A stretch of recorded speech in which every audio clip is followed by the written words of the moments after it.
Good morning, this side प्रीति कौशिक। और आज का जो हमारा टॉपिक है ऑडिटिंग में, हमारा टॉपिक हम ऑडिट कमेटी कर रहे हैं। तो ऑडिट कमेटी के हम पहले 2 पार्ट्स कंप्लीट कर चुके हैं और आज हमारा 3rd पार्ट है। और 3rd पार्ट जो हमारा रिलेटेड है वो हमारा है आज functions and powers of audit committee, यानी कि क्या ऑडिट कमेटी की क्या क्या पावर्स है ऑडिट कमेटी के पास और क्या क्या काम क्या करती है ऑडिट कमेटी, फंक्शंस क्या है ऑडिट कमेटी की, वो आज हमने स्टडी करने हैं। तो सबसे पहले चलिए देखते हैं हम रिकंस्टिट्यूशन। देखो रिकंस्टिट्यूशन का क्या मतलब होता है। कंस्टिट्यूशन और उसका यानी रिकंस्टिट्यूट करना, किसी चीज़ को दोबारा से यानी कि दोबारा से कंस्टिट्यूट करना। रिकंस्टिट्यूशन यानी कि पुनर्गठन करना।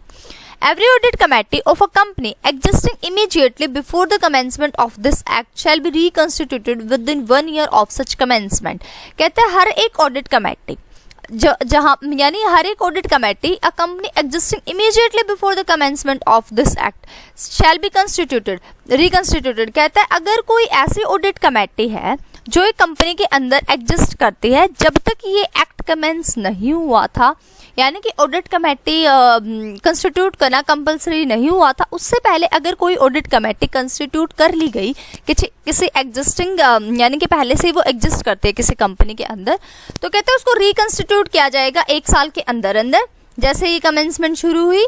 जैसे कि ऑन और बिफोर 31 मार्च 2015, जो भी 31 मार्च 2015 से पहले की जितनी भी ऑडिट कमेटी कंस्टिट्यूट हो चुकी थी उनको क्या करना पड़ेगा, रिकंस्टिट्यूट करना पड़ेगा 1 साल के अंदर अंदर।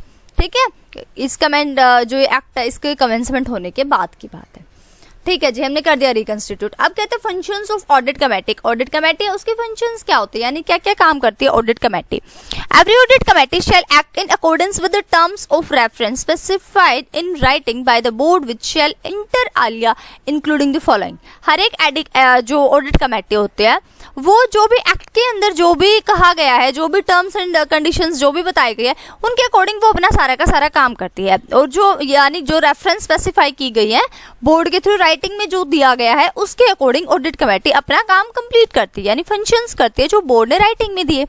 हर एक ऑडिट कमेटी एक्ट के मतलब कि जो भी वो एक्ट करेगी वो किसके अकॉर्डिंग करेगी, वो उन सारे टर्म्स के अकॉर्डिंग अपना काम करती है जो भी बोर्ड ने रिटर्न में दे दिए, बोर्ड ने स्पेसिफाई कर रखा है राइटिंग में कि ये काम आपने करने हैं। Which shall inter alia including the followings, और फिर इनसे कुछ अलग भी हो सकता है। इंटर आलिया का मतलब है अमंग अदर थिंग्स, यानी कि कुछ अलग चीजें भी, यानी कि केवल वही नहीं जो स्पेसिफाई कर दी वो तो उसने उन टर्म्स के ऊपर तो काम करना ही करना है, उनके अलावा भी कुछ चीजें हो सकती हैं तो उनके ऊपर भी ऑडिट कमेटी जो है काम करेगी। ऑडिट कमेटी के फंक्शंस कर रहे हैं। सबसे पहला फंक्शन आता है ऑडिट कमेटी का the recommendations for appointment, remuneration and terms of appointment of auditors of the company. जो ऑडिट कमेटी है ये सबसे पहला काम करेगी रिकमेंडेशंस देने का। रिकमेंडेशंस किससे रिलेटेड, ऑडिटर जो कंपनी का हम ऑडिटर को अपॉइंट करने वाले हैं उससे रिलेटेड, अपॉइंटमेंट से रिलेटेड, उसके रेम्युनरेशन कितनी होनी चाहिए कंपनी के ऑडिटर की उससे रिलेटेड, और किस तरीके से टर्म्स क्या रहने वाली हैं अपॉइंटमेंट करने की, किसके अपॉइंटमेंट करने की, of directors auditors of the company. Company के ऑडिटर को किस तरीके से किन टर्म्स पे अपॉइंट किया जाएगा, अपॉइंटमेंट से रिलेटेड रिकमेंडेशंस, रेम्युनरेशन से रिलेटेड रिकमेंडेशंस कौन देगा, हमारी audit committee. Okay ji, second point आता है रिवाइव एंड मॉनिटर।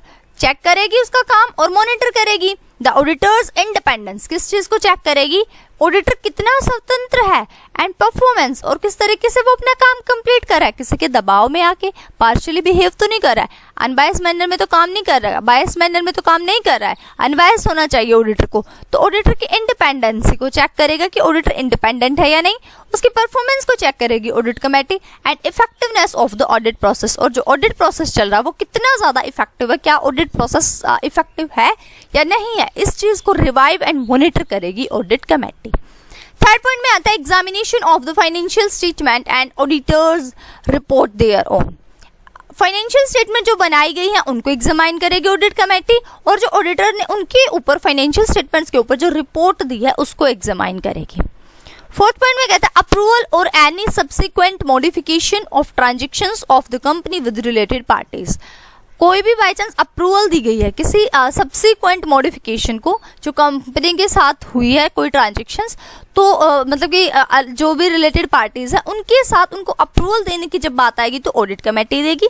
यानी कि कोई भी बात कंपनी के साथ कोई ट्रांजेक्शन्स हो रही है, कोई सब्सिक्वेंट यानी कि उसी टाइम कुछ मॉडिफिकेशन की ज़रूरत है रिलेटेड पार्टीज के साथ, तो अगर उसको अप्रूवल देनी है तो फिर वो कौन देगी अप्रूवल? ऑडिट कमेटी यहाँ पे अप्रूवल देने का काम करेगी।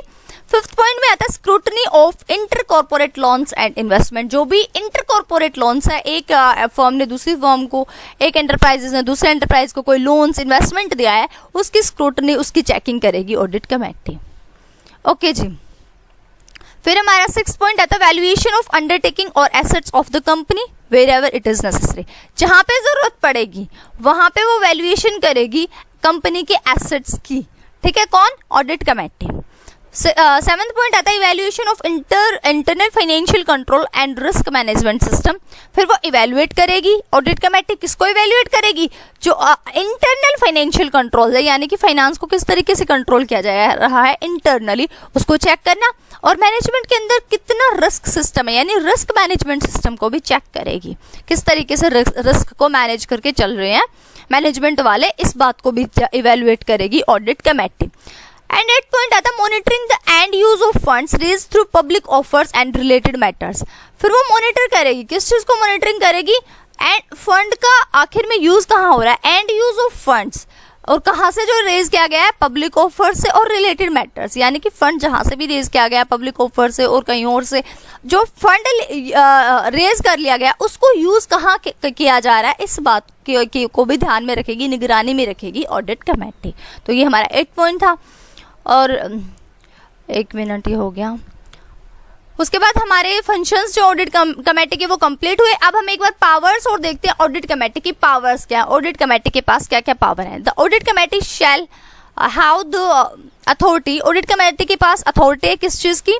सबसे पहला पॉइंट आता है to call for the comments of the auditors about internal control systems, the scope of audit including the observation of the auditors and the review of financial statement before their submission to the board। कहता है सबसे पहली power जो auditor के पास है, 1 minute, सबसे first power जो auditor के पास है वो है ऑडिट कमेटी के पास जो सबसे पहली पावर है वो है कि वो ऑडिटर के कमेंट्स को बुला सकते हैं, यानी ऑडिटर्स ने अब तक क्या कुछ किया, यानी कि कुछ बातों को लेकर वो कहेगी ऑडिटर आप इन बातों पे कुछ टिप्पणी कीजिए, यानी कि आप कुछ कमेंट्स दीजिए, तो वो ऑडिटर के कमेंट्स को कॉल कर सकती है। किससे रिलेटेड? इंटरनल कंट्रोल सिस्टम कैसा है इससे रिलेटेड। देन उसके बाद ऑडिट का स्कोप क्या है उससे रिलेटेड, इंक्लूडिंग द ऑब्जर्वेशन, साथ साथ जो ऑडिटर ने ऑब्जर्व किया है उससे related of the auditors, and revive of financial statement, और फाइनेंशियल स्टेटमेंट को रिवाइव करके मतलब बोर्ड को सबमिट करने से पहले रिपोर्ट वो ऑडिटर से पहले ही कमेंट्स कॉल कर सकती है। ऑडिट कमेटी के पास ये पावर है कि जब ऑडिटर अपनी रिपोर्ट मैनेजमेंट को सबमिट कराने वाला, बोर्ड को सबमिट कराने वाला, उससे पहले ही ऑडिट कमेटी ऑडिटर के जितने भी कमेंट्स वो देने वाला है, जो भी वो अपने बारे में मतलब इंटरनल कंट्रोल सिस्टम के बारे में, ऑडिट के स्कोप के बारे में जो भी ऑब्जर्वेशन उसने कलेक्ट किया उनको वो कॉल कर सकती है। ऑडिट कमेटी के पास ये पावर है, जबकि बोर्ड तक उसने अब तक सबमिट नहीं कराया उससे पहले ही। ओके जी, सेकंड पॉइंट आता है to discuss any related issues with the internal and statutory auditors and the management of the company. अगर ऑडिटर कमेटी के पास ये पावर है, क्या पावर है कि कोई भी रिलेटेड इशू है तो वो इंटरनल और स्टैट्यूटरी ऑडिटर दोनों के साथ डिस्कस कर सकती है, और साथ साथ अगर कंपनी के मैनेजमेंट के साथ डिस्कस करना है तो उनके साथ भी वो डिस्कस कर सकती है। पावर है भाई ऑडिट कमेटी के पास, सेकंड पावर क्लियर। थर्ड में कहता है to investigate into any other matter in relation to the term items or referred to it by the boards.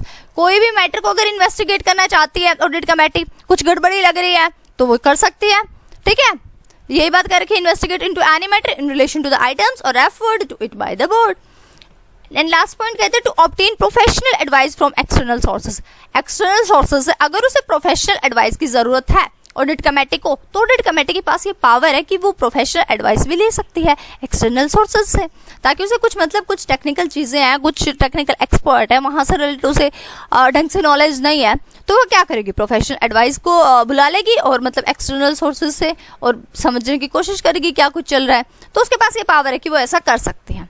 To have full access to information content in the records of the company. Company के पास मतलब सारे information को access करने के लिए, company के पास records रखने के लिए उसके ऑडिट कमेटी के पास ये सारे की सारी पावर्स दी गई हैं। Clear? Thanks for watching, hope you like it. Like, share, comment and subscribe Preeti Kaushik classes. Keep watching. Bye bye. Take care.